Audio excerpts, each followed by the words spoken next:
Are y'all okay? Yeah, are you okay? No, we're good. Yeah. Okay. Somebody's stomach chair. So what was your decision to get rid of the locks? You still have locks? I still got them. You Well, still got them? I'll still keep getting them. Like, it's easy to relock. Yeah. Yeah, so it's So no. this is your natural hair? I just keep relocking. Can you reach that? I dropped Oh my God. Your hair is so beautiful. my lotion, my shea butter, my $10 1 ounce shea butter. Where the hell you get this? Man, for some fancy Africans. Oh, I gotta get out You're loud talking like tripping. this. My bad, Chad. You know Africans are fancy, Chad. I ain't mean nothing about it.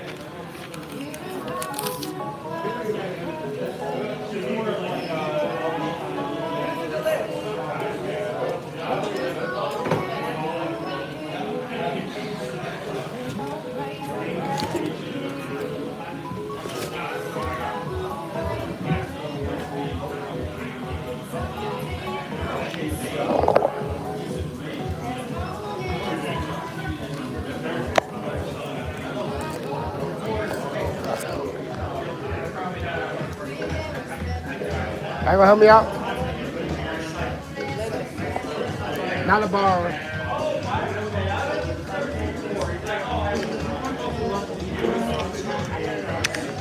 Okay, will work. Okay. I'll paint it on there. I'll paint it on there. You already? I paint my house, like all my walls in my house, I paint it. Like with like affirmations and designs and dolphins.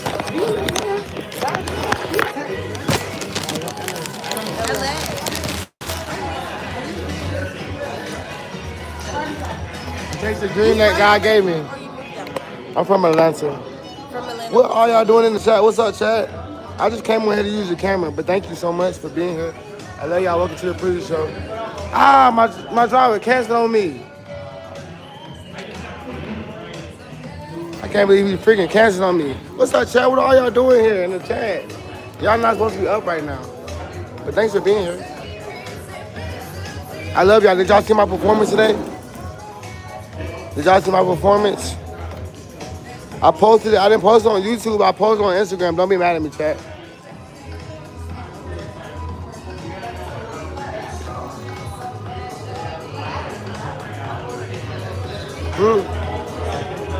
Oh my goodness, I've been around for centuries. Centuries, but his body genetically 24. But his spirit, at least 200. Nah, like 800.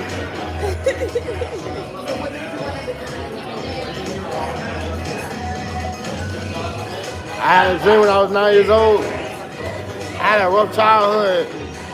And God had to show me something so I didn't hurt myself. He had to show me something to give me enough hope to keep going. So he showed me like a crowd of people saying, PRIIZZY, PRIIZZY, PRIIZZY. And it was like a white light all over the crowd, like over the people. Not a white light, purple light. And I don't know, I seen that. And so in the middle of my childhood, I was like, okay. I was like, God, that look good, but I don't know if I can survive to then. And I was like, what guarantee do I have? No, I asked him if I could fast forward to the vision. And he was like, no. So I had to go through all of it. It's not Amazon Prime. You can expedite it. Well, But that's what makes you who you are. You know what I mean? The thing that we try to escape from is sometimes what makes us relatable to us. They're relatable to us. People relate to having a rough childhood. and then wanting an escape, right? So I wanted an escape. So at that time, did that feel like making music was the path? I just knew I'd be on a stage with a microphone. I didn't know what it would be. So I started writing plays. I started writing songs. I started writing musicals when I was like 9 or 10. And then I started I got my first songwriting credit when I was 12. My first song on the radio. And then yeah, I've been at it ever since. And then so I knew I was supposed to, well, I wanted to do it. I didn't know I was supposed to do it. It's something I want to do. But God said he'll give you the desires of your heart. So that was the desire in my heart. That was the best thing I know. How y'all doing? That was the best thing I knew to do. I think. It was the most relatable thing to me. Being from the South, I don't know. Music was always an escape. So when you first started writing, was it secular or was it gospel? I mean, everything.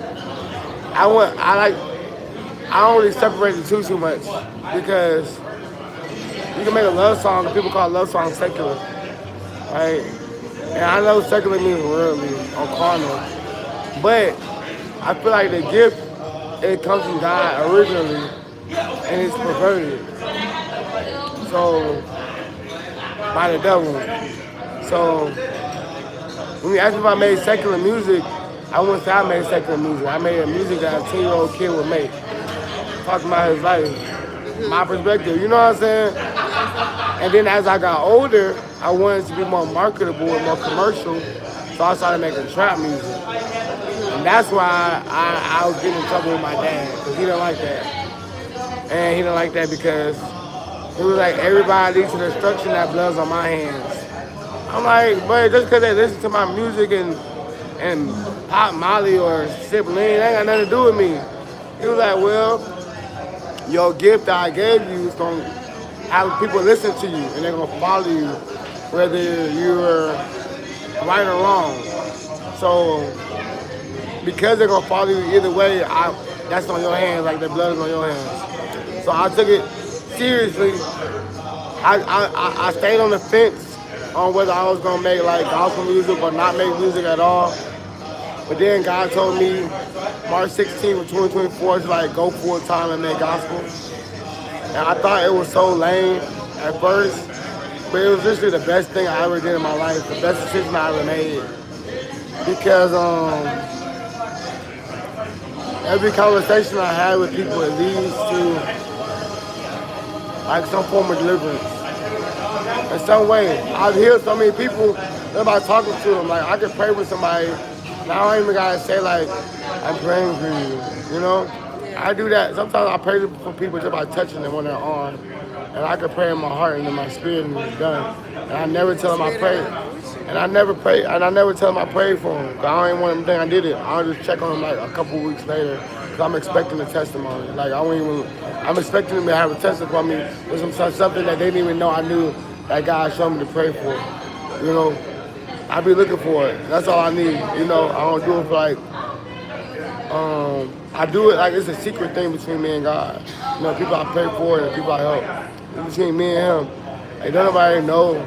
Okay, yeah, like I could like make a whole series and be like, oh, I prayed with this woman who needed a house and next week she got approved for a home and this, you know what I'm saying? I could make a whole series for that, but that would make people idolize me. And then the Bible said, what you do for people and you do it for their like praise and applause, that would be a reward. And but if you do it for me, for your Father in secret, I'll reward you. So do you want like people's reward or do you want my reward? I was like, God, I don't want nothing from these folks. They can keep it. They can keep it. Give me your check. It clear every time. Yeah, clear every time. You know what's so interesting to me about everything you just said, especially talking about like coming to your own and understanding from your dad, like kind of the pressure to make music that was honorable in terms of the spirit that was put into people. You know my dad is, right? I don't.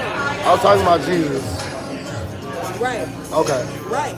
Okay. I didn't know in that story if you was talking literally about Jesus. I'm literally talking about Jesus. Even when I talk to my earthly father, he knows that my heavenly father comes first.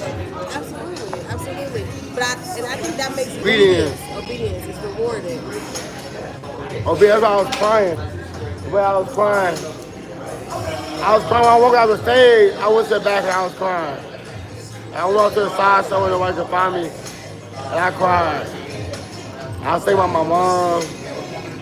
I remember I performed a song, A Million Blessings. I remember I performed that for my mom when I was younger. And that was the first time like she saw me perform, and then she passed away a few months later.